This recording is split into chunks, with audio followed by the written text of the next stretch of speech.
Hi hello నమస్తే. Welcome to our channel. నేను మీ శ్రీ. ఈరోజు మనం చెప్పుకోబోయే కథ ప్రియ నేస్తం పార్ట్ 71. ఇప్పటివరకు మన ఛానల్ని చూడనట్లయితే సబ్స్క్రైబ్ చేసుకోండి, మర్చిపోకండి. రక్షని కూడా ముందే ప్లాన్ చేసి పంపేశారని అర్థమైంది ప్రవర్తకకి. అర్జున్ ఎంత బాధపడుతున్నాడో అనుకుని అతని బాధకు ఉపశమనానికి మందు తనే అని, అతని బాధ పోగొట్టే ప్రయత్నం చేయాలని ఆ ఫైల్ తీసుకుని లేచి కబోర్డ్లో పెట్టి వచ్చింది. అర్జున్ ముందు నిలబడి అతని తలని హృదయానికి హత్తుకుంది ప్రవర్తిక. ఆమె చుట్టూ చేతులు బిగించాడు అర్జున్. కొన్ని క్షణాలు ఆమె కౌగిలిలో సేదతీరి తల ఎత్తి ఆమెను చూశాడు. అతని నుదుటిన ముద్దాడి, నాకెందుకు నిద్ర వస్తుంది, మీకు రావట్లేదా అని అడిగింది ప్రవర్తిక. ఆమె మాటలకు నవ్వుకొని, నిన్నెవరు వద్దన్నారు, పడుకో అని అన్నాడు అర్జున్. మీరు మేలుకొని ఉంటే మాట్లాడాలనిపిస్తుంది అని అమాయకంగా చెప్పింది. అయితే మాట్లాడు అని అన్నాడు అర్జున్. మీరు రెస్ట్ తీసుకోరా అంది. డే టైంలో నాకు నిద్ర రాదు అని చెప్పాడు అర్జున్. బెడ్ మీద కూర్చుని, ఇలా పడుకోండి అంటూ ఆమె ఒడి చూపించింది ప్రవర్తిక. ఆమెనొకసారి చూసి ఆమె ఒడిలో తల పెట్టుకుని పడుకున్నాడు అర్జున్. అతని జుట్టులో వేళ్లు పెట్టి నెమ్మదిగా నిమురుతోంది ప్రవర్తిక. మాట్లాడు మళ్ళీ అన్నాడు అర్జున్. ఏం మాట్లాడాలో నాకు గుర్తు రావట్లేదే అని ఆలోచిస్తోంది ప్రవర్తిక. నవ్వొచ్చింది అతనికి. మనకి పాప పుడుతుందా, బాబు పుడతాడా అని అడిగింది అతని వైపే చూస్తూ. నాకెలా తెలుస్తుంది అని అలాగే కళ్ళు మూసుకొని అడిగాడు అర్జున్. మీకేమనిపిస్తుందో చెప్పండి అని అడిగింది ప్రవర్తిక. నాకేమనిపించడం లేదు అని ఆమె నడుము చుట్టూ చేతిని వేసి ఆమె చిట్టి నడుము మీద చిరుముద్దు ఇచ్చాడు అర్జున్. ఆమె బొజ్జని నిమరసాగాడు. అప్పటి వరకు పడిన బాధ ఆ టైంలో గుర్తులేదు అతనికి. మనకి పాప పుడుతుంది అని అర్జున్ ముక్కు మీదుగా రాస్తూ చెప్పింది ప్రవర్తిక. నీకెందుకలా అనిపించింది అని నవ్వుతూ అన్నాడు అర్జున్. రక్ష మన దగ్గరికి వస్తుంది కదా, అందుకు. అతని నుదుటి మీద పడిన జుట్టు వెనక్కి తోస్తూ అంది ప్రవర్తిక. అప్పటి వరకు మూసుకున్న అర్జున్ కనిరెప్పులు చటుక్కున తెరుచుకున్నాయి. ఆమె వంక చూశాడు. తన చేతిలో ఉన్న ఆమె చేయి మీద అతని చేతి పట్టు పెరిగింది. రియల్లీ అర్జున్ స్వరం గద్గదమైపోయింది. చిరునవ్వుతో తల ఊపింది. Thank you so much. ఆమెను చుట్టేసి ఆమె బొజ్జలో ముఖం దాచుకున్నాడు అర్జున్.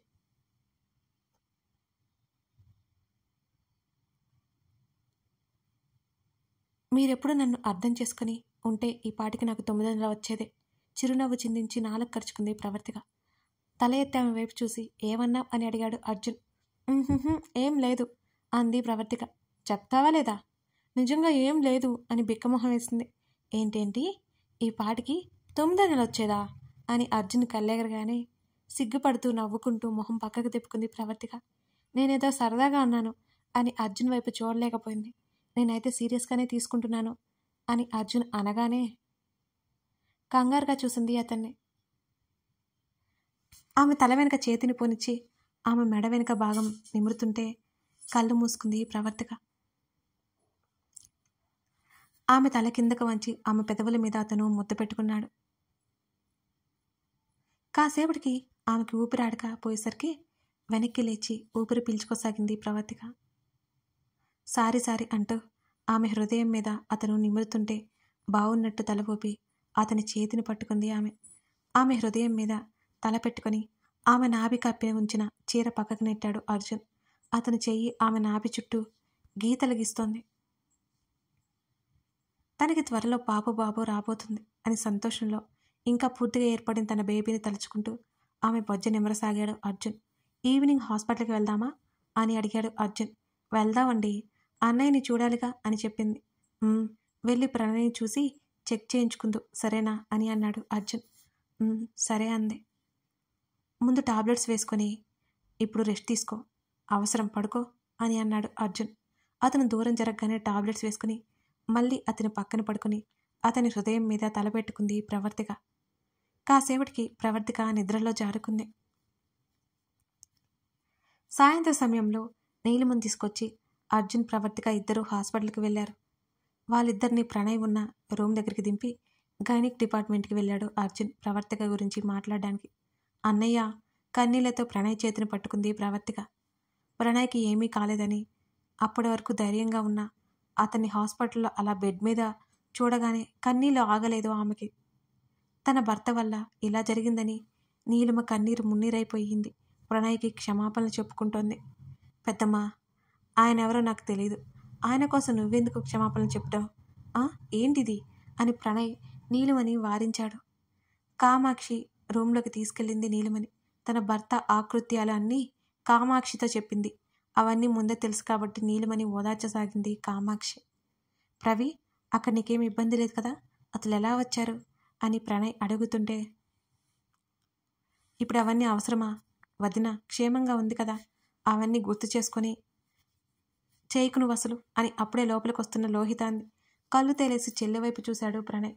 అన్నయ్య, లోహిత చాలా మంచి అమ్మాయి, నేను చాలా బాగా చూసుకుంటుంది కదా, మన ఇంట్లో బాగా కలిసిపోతుందన్నావు కదరా, ఇదేనా? సెటైర్లు వేయడమే సరిపోయింది నా మీద, లేకపోతే ఇదిగో ఇలాగే అరుస్తుంది అని లోహిత వైపు కొరకొరా చూశాడు ప్రణయ్. ప్రవర్తిక లేకపోతే లోహిత ప్రణయ్ డిప్ప పగిలేలా కొట్టేది ఒకటే. అన్నయ్య, నువ్వు అలా ఎందుకు అనుకుంటున్నావు? లోహితకి నువ్వంటే ఎంత ఇష్టమో తెలియలేదా? నీ మీద అధికారం చూపించలేదు, హక్కు చూపిస్తోంది. నా అనుకున్న వాళ్ళ దగ్గరే కదా మనం హక్కు చూపించగలం అని ప్రణయ్ చేతిని పట్టుకొని చెప్పింది ప్రవర్తిక. అలా గడ్డిపెట్టు వదనా అని గుర్రుగా ప్రణయ్ని చూసింది లోహిత. నేనైతే ఊరికే అన్నాను, చేతులెత్తేశాడు ప్రణయ్ వాళ్ళిద్దరిని చూసి నవ్వుకుంటూ. ప్రణయ్ పొట్ట దగ్గర గాయానికి ఉన్న కట్టుని పైనే తడుముతూ, బాగా నొప్పిగా ఉందా అన్నయ్య అని బాధగా అడిగింది ప్రవర్తిక. ఇప్పుడు పర్వాలేదులేరా, ఇంతకీ మా బావగాడు ఎక్కడా అని అడిగాడు ప్రణయ్. డాక్టర్ గారి అపాయింట్మెంట్ తీసుకోవడానికి వెళ్ళారన్నయ్య అని చెప్పింది ప్రవర్తిక. డాక్టర్ గారి అపాయింట్మెంటా? ఎందుకు వదినా? లోహిత వెంటనే అడిగేసింది. అప్పుడు గుర్తొచ్చింది ప్రవర్తికకి అసలు విషయం. ఇంకా చెప్పలేదు అని తలకొట్టుకుని, అది అన్నయ్య, ఆయన వచ్చిన తర్వాత చెప్తాను అని మెల్లిగా తలదించుకొని చెప్పింది ప్రవర్తిక. చెల్లికి ఏ కష్టం వచ్చిందేమోనని ప్రణయ్ భయపడిపోయాడు. ప్రణయ్ ఇంతకు ముందులా తనకేదైనా ఇబ్బంది వచ్చిందేమోనని కంగారు పడిపోయాడు. కాసేపు తర్వాత అర్జున్ గదిలోకి వచ్చాడు. ఎలా ఉందిరా ఇప్పుడు అని ప్రణయ్ వైపు చూస్తూ అడిగాడు అర్జున్. సమ్మగా ఉందంట అన్నయ్య అని లోహిత అనగానే అర్జున్ నవ్వగా గుర్రుగా చూశాడు ప్రణయ్. లోహిత, ఇవిగో అంటూ ఆమె చేతికి ఫ్రూట్స్ ఇచ్చి జ్యూస్ ప్రణయ్కి ప్రవర్తికకి ఇవ్వమని అన్నాడు అర్జున్. అలాగే అని తల ఊపి అవి కట్ చేయబోయింది లోహిత. నేను కట్ చేస్తాను, నువ్వు చేసే, ఫాస్ట్గా అయిపోతుంది అంటూ అవి తీసుకుని జ్యూస్ చేయడానికి తగ్గట్టుగా కట్ చేశాడు అర్జున్. ప్లీజ్ అండి, నాకు వద్దు అని ముందే చెప్పేస్తుంటే, మీ చెల్లేంట్రా బాబు, ఫుడ్ విషయంలో ఎలా ఉంది అని నీరసంగా అడిగాడు అర్జున్. ఇప్పటి వరకు మేం చూసుకున్నాం, ఇప్పటి నుంచి నువ్వే చూసుకోవాలి బా అని సాగదీశాడు ప్రణయ్. నువ్వు నీ ఓవర్ యాక్షన్ అని ప్రవర్తిక చేతిలో పెట్టాడు జ్యూస్ గ్లాస్. అయిష్టంగా ముఖం పెట్టి సగం తాగి పక్కన పెట్టేసింది ప్రవర్తిక. ఇంకో అరగంటలో డాక్టర్ అపాయింట్మెంట్ ఉంది, ఇదే హాస్పిటల్ అని అర్జున్ చెప్పాడు. డాక్టర్ అపాయింట్మెంట్ ఎందుకు అని అడిగాడు ప్రణయ్ అర్జున్నే చూస్తూ. ఇంకా చెప్పలేదా అన్నట్టు ప్రవర్తిక వైపు చూశాడు అర్జున్. లేదన్నట్టు అడ్డంగా తల ఊపింది ఆమె తలదించుకుంది. ఆమె బిడియం అతనికి అర్థమై ప్రణయ్ పక్కన కూర్చున్నాడు అర్జున్. అరే, నువ్వు మావయ్యవి కాబోతున్నావురా అని అర్జున్ చెప్పగానే, నేను మావయ్య ఏంటి అని అయోమయంగా ముఖం పెట్టి కాస్త ఆలోచించి అసలు విషయం ఏంటో అర్థం అవగానే గట్టిగా అరిచి, వావ్ సూపర్ రా బావా, కంగ్రాట్స్ అని సంతోషంతో కేరింతలు కొట్టాడు ప్రణయ్. కంగ్రాట్స్ అన్నయ్య, కంగ్రాట్స్ వదిన అంటూ ప్రవర్తికని హత్తుకుంది లోహిత. చిన్నగా నవ్వింది ప్రవర్తిక. నేను మావయ్య, అబ్బా ఆ ఫీల్ ఎంత బాగుందో అని పైకే అంటూ సంతోషంతో తేలిపోయాడు ప్రణయ్. ఈడియట్, ఓవర్ యాక్షన్ ఆపే అని ప్రణయ్ తల మీద చిన్నగా ఒకటిచ్చి, లోహిత నువ్వు చూసుకో, మేము డాక్టర్ గారి దగ్గరికి వెళ్తాం, ఆంటీ మీతో పాటే ఉండనివ్వండి, మేము తర్వాత ఇంటికి తీసుకెళ్తాం సరేనా అని అన్నాడు అర్జున్. అలాగే అన్నట్టు తల ఊపింది లోహిత. ప్రవర్తికతో పాటు గైనకాలజీ డిపార్ట్మెంట్కి వచ్చి కూర్చున్నాడు అర్జున్. చాలామంది కడుపుతో ఉన్న వాళ్ళని చూస్తూ అర్జున్ చేతిని చుట్టేసి తనకి కూడా బేబీ రాబోతుందని ప్రవర్తిక ఉద్వేగపడసాగింది. ఆమె భుజం చుట్టూ చెయ్యి వేసి దగ్గరికి తీసుకున్నాడు అర్జున్. ప్రవర్తిక అని నర్స్ బయటికి వచ్చి అడగగానే ఆమెను తీసుకుని డాక్టర్ వైపు నడిచాడు అర్జున్. లోపలికి వెళ్లే విషయం చెప్పారు. డాక్టర్ ప్రవర్తికని తీసుకుని వెళ్ళి టెస్ట్ చేస్తుంటే, ఆయన్ని కూడా పిలవచ్చా అని డాక్టర్ని భయంగా అడిగింది. సుమారు 40 సంవత్సరాల పైనే ఉంటుంది ఆ డాక్టర్కి. ప్రవర్తిక వైపు చూసి నవ్వి తల ఊపింది. వెంటనే పక్కనే ఉన్న నర్సు ఆమె వైపు చూసింది ప్రవర్తిక. 2 నిమిషాల్లో అర్జున్ లోపలికొచ్చాడు. ఆ నర్సే తీసుకొచ్చింది. ప్రవర్తికని చూసి కళ్ళార్పాడు. ఆమె ముఖంలో ఉన్న కంగారుని అతను గమనించి, ఇంకా ఫీటస్ కూడా కనిపించడం లేదు. డాక్టర్, ఎనీ ప్రాబ్లం అని అర్జున్ అడిగాడు. ప్రాబ్లం ఏమీ లేదు. 6 వీక్స్ కాబట్టి బేబీ అప్పుడే కనిపించదు అని వాళ్ళని చూస్తూ చెప్పి, వరి అవ్వకండి మీరు అంది. రిపోర్ట్స్ తీసుకుని డాక్టర్ ముందు కూర్చున్నారు. మెడిసిన్స్ ఇచ్చి కాంప్లికేషన్స్ ఏమీ లేవని భరోసా ఇచ్చింది డాక్టర్. నువ్వు వెళ్ళి బయట కూర్చో, నేను మాట్లాడి వస్తాను అని అర్జున్ అనగానే అతని వైపే అనుమానంగా చూసింది. ఏం లేదు, అలా చూడకు ప్లీజ్ అని చిన్నగా అన్నాడు అర్జున్. లేచి అక్కడి నుంచి వెళ్ళిపోయింది ప్రవర్తిక. చెప్పండి అర్జున్ వైపు చూసింది డాక్టర్.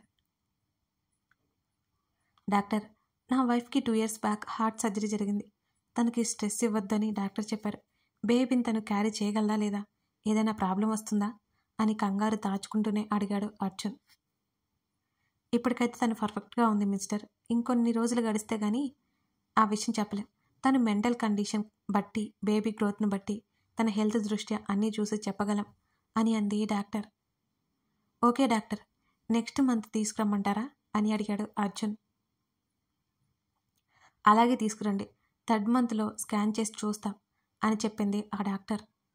అలాగే అన్నట్టు తల ఊపి థ్యాంక్స్ చెప్పి బయటకు వచ్చాడు అర్జున్. కుర్చీలో కూర్చుని గోర్లు కొరికేస్తూ ఆలోచిస్తుంది ప్రవర్తిక. అర్జున్ బయటికి రాగానే లేచి ఆతృతగా అతనికి ఎదురు వెళ్ళిందామె.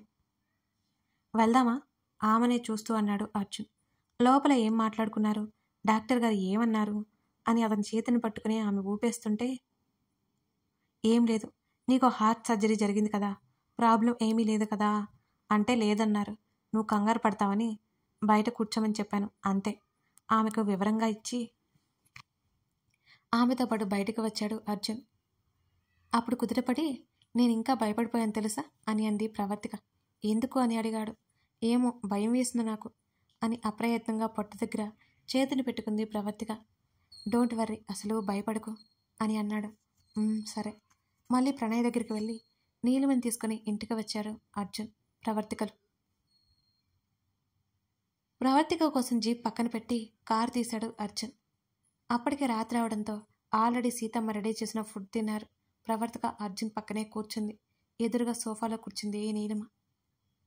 బాబు, మీ అత్తయ్య గారు మామయ్య గారు వచ్చినప్పటి నుంచి కనిపించడం లేదు, ఊళ్ళో లేరా అని అడిగింది నీలిమ అర్జున్ని. వాళ్ళు ఎక్కడున్నారో విషయం అంతా క్షుణ్ణంగా చెప్పాడు అర్జున్. మరి అమ్మాయి తల్లి కాబోతుందనే విషయం చెప్పారా అని అడిగింది నీలిమ. అవునండి, వాళ్ళకి చెప్తే సంతోషపడతారు కదా అని ఉత్సాహంగా అంది ప్రవర్తిక. లేదు, వాళ్ళకి చెప్తామంటే అత్త వెంటనే బయలుదేరుతుంది. ఇక్కడ పరిస్థితులు ఏం బాగోలేవు. వాళ్ళకి ఇక్కడికి పిలిచి వాళ్ళని రిస్క్ తీసుకోలేను నేను అని ఇద్దరిని చూస్తూ అన్నాడు అర్జున్. అది కూడా కరెక్టే అనిపించింది ప్రవర్తికకి. క్షమించండి బాబు. చేతులు జోడిస్తున్న నీలిమని చూసి అతను కంగారు పడిపోయాడు. ప్రవర్తిక కూడా. అర్జున్ ఇబ్బందిగా మొహం పెట్టుకున్నాడు. ఇందులో మీ తప్పే ఉందా అంటే, మీరు దిగులు పడకండి. అంతకంటే ఏం చెప్పాలో అర్జున్కి అర్థం కాలేదు. అంతా నా భర్త వల్లే.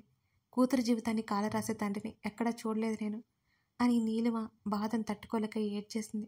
ప్రవర్తిక కళ్ళలో కూడా నీళ్లు తిరిగా. కూతుర్ని గమనించి ఆమె సర్దుకుని, ఆ రాక్షసుడిని ఏం చేసినా నాకేమీ అభ్యంతరం లేదు అని సోఫాల నుంచి పైకి లేచి, పాలు కాచివన బుజ్జమ్మ అని అడిగింది నీలిమ. అదేవిధంగా ఆ విషయాన్ని మళ్ళీ మళ్ళీ ఆమె గుర్తు చేసుకోలేక, వద్దమ్మా అని వికారంగా ముఖం పెట్టింది ప్రవర్తిక. అది కాదు అని నీలిమ సర్ది చెబుతుంటే, మీరు తీసుకురండి, తాగుతుంది అని అన్నాడు అర్జున్. ఏవండి, నా ఫోన్ ఎక్కడుంది అనుకుంటూ గదిలోకి వెళ్ళిపోయింది ప్రవర్తిక తప్పించుకోవడానికి అన్నట్టుగా. ఆమె వేషాలు చూసి అతనికి నవ్వొచ్చింది. నీలిమ పాలు కాచి ఇచ్చిన తర్వాత గదిలోకి తీసుకువెళ్ళాడు అర్జున్. కథ కొనసాగుతోంది. Arjun Pravarthika new life journey start అయిపోయింది కదా. ఇంకా కొన్ని చిన్న చిన్న సస్పెన్స్లతో, ఇంకొన్ని ట్విస్టులతో ఈ కథ లవ్లీగా ముందుకు సాగుతుంది.